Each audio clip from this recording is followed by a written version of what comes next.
The priest asked Prince Jaime of Aragon once more if he was ready to take Princess Eleanor as his wife. But the young man remained silent.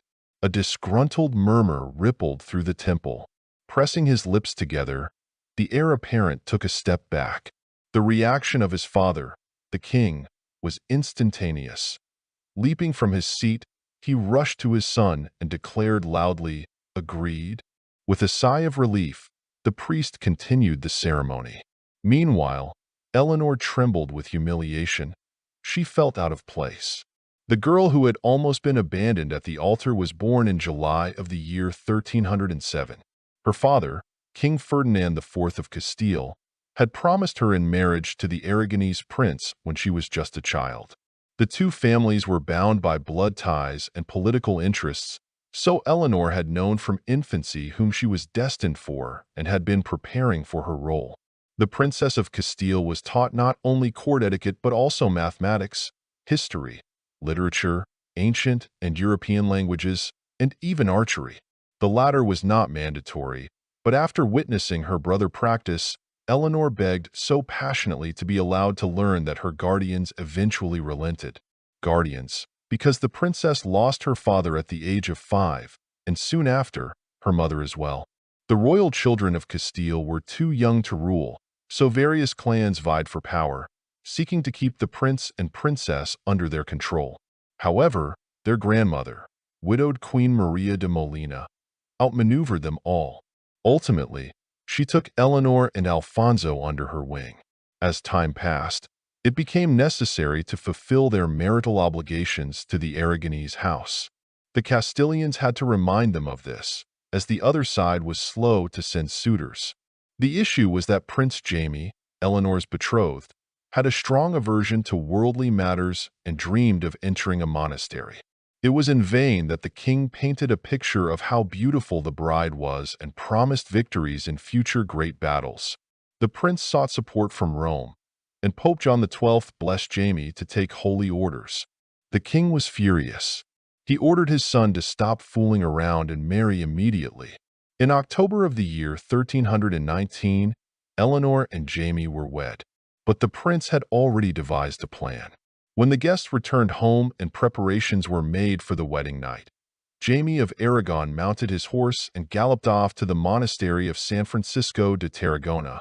Just 2 months later, he took the vows, which automatically freed both him and the princess from their marital commitments. The young bride was so shocked, and her Castilian family was in such a fury, that the two kingdoms found themselves on the brink of armed conflict. Maria de Molina demanded the return of her granddaughter, along with a substantial dowry. The King of Aragon sent lavish gifts to Eleanor, lamented his misfortune, and begged the Castilian queen for forgiveness. There was only one way to resolve the matter peacefully, by marrying the king's second son, Alfonso, ironically, sharing the same name as Eleanor's brother, to the now free princess. Unfortunately, the prince was already married. The situation had reached an impasse. The Aragonese were in no hurry to return Eleanor. Jaime's family believed that the prince might still reconsider and return to claim his wife and throne. To avoid complicating matters further, they offered the princess the option to stay in Aragon. She was given a choice of residence. She chose Zaragoza, and an extravagant allowance that allowed her to live a life worthy of a queen, though a superfluous one, given Alfonso's wife. The second brother personally traveled to Zaragoza to ensure that his would-be sister-in-law was content and at ease. He returned again and again, spending more time with the beautiful Eleanor and falling deeper in love with her each day. Naturally, word of this quickly reached his wife and father, but neither intervened. Princess Teresa, Alfonso's wife, died giving birth to another son. No sooner had the mourning ceremonies concluded than the King of Aragon passed away.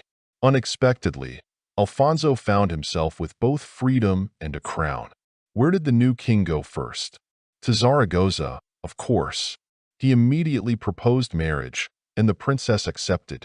The years of feeling like an outsider had taken their toll, and now her status was finally clarified.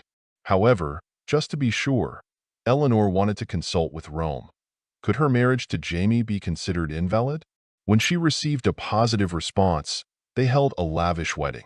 The king was madly in love. He gifted his wife the city of Huesca and numerous castles right away. 9 months later, the couple welcomed their first son, Fernando. The following year, they had another son, Juan. Although both boys were far from the throne, as the king had children from his first marriage, each was bestowed with a garland of titles and estates. The generosity of the King of Aragon greatly irritated his elder son, Pedro. Vengeful and vain, he despised his beautiful stepmother, and her children even more. Eleanor had no idea of the danger posed by her stepson. She reveled in the love of her royal husband and boldly made plans for the future. But, alas, in the year 1336, Alfonso passed away. His son Pedro became the King of Aragon and, in the very first moment of his reign, ordered that all titles and possessions be stripped from Eleanor and her children. The queen didn't need to be told twice. Quickly gathering her belongings, she left with her sons to seek refuge with her brother in Castile. Under the protection of the Castilian king, Eleanor lived safely until the year 1350, when fate intervened in the form of the plague. Her brother, the king, died, and the throne passed to his eldest son, Pedro. This namesake of Eleanor's stepson was even more vengeful than the King of Aragon. His nickname, the Cruel, became legendary. King Pedro the Cruel did not care for his aunt, the queen. As a Castilian princess, she could also lay claim to the throne. Moreover, her children, who were adored by everyone in the court, posed a threat to Pedro. It all began with petty grievances, which escalated into an open confrontation between Eleanor and Pedro. She was made to understand that she was no longer welcome in Castile. The unfortunate woman found herself fleeing once again. Upon learning of Eleanor's escape, Pedro realized the mistake he had made. The queen could rally an army. It would be safest to keep her close, under lock and key. And so, the hunt for Eleanor began. She was betrayed by her stepson, Pedro of Aragon.